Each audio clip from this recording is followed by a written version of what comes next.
Okay, so in this video, we are going to go into deep knee flexion hip thrusts.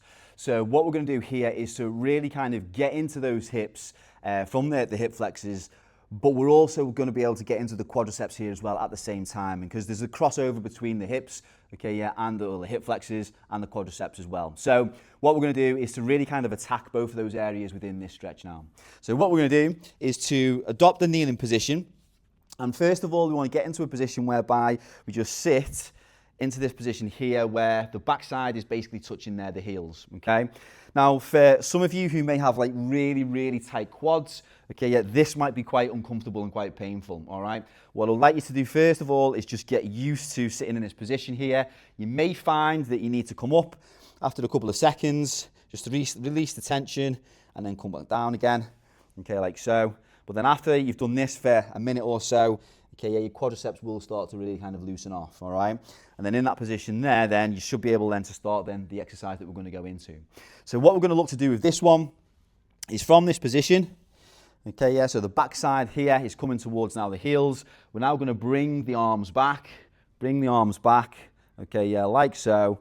And then from that position there, if you try using your knuckles first so you're not as far back, okay, so you stay nice and upright, and then from there we're going to push the hips up, really push those hips up.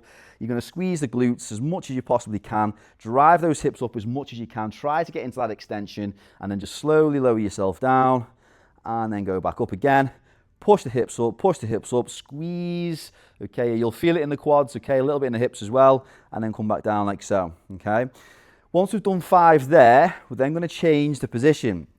And so then what we're going to do is go down on the hands more. So open up the hands now, so we've now just come down a little bit lower, and then we're going to go for then 5, same again now. So you're going to push those hips up, you'll feel it in the quads, okay, yeah, but also in the hip flexors there, as you're pushing the hips up as high as you can, really squeeze those glutes as much as you can, and then back down again. Once we've done 5, well, then we're going to go a little bit deeper.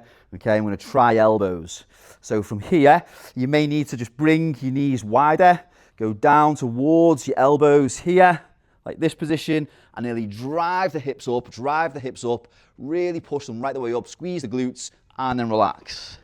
And then push up and squeeze, push up, and then relax. Now, in this position here, it's quite difficult to get into, okay, especially when you're really tight. So if you find going from the hands all the way down to elbows is too much, then what you can do then is just use like a prop. So like use a chair, put something behind you where you can get that little bit lower, where you've got the support, and so you're not quite as high as with your arms, okay, with your hands, sorry, okay, but you can come further back, and then you can then try and drive those hips up from that position there, okay then team. So you can do it that way. If you find that it's just too much of a struggle to be able to get down, okay, yeah, onto your elbows, because I appreciate that it is quite far to go if you're really tight. So try to get down to the elbows. If you can't do it, don't worry. Okay, yeah, just use a prop to be able to get down into that position, something behind you.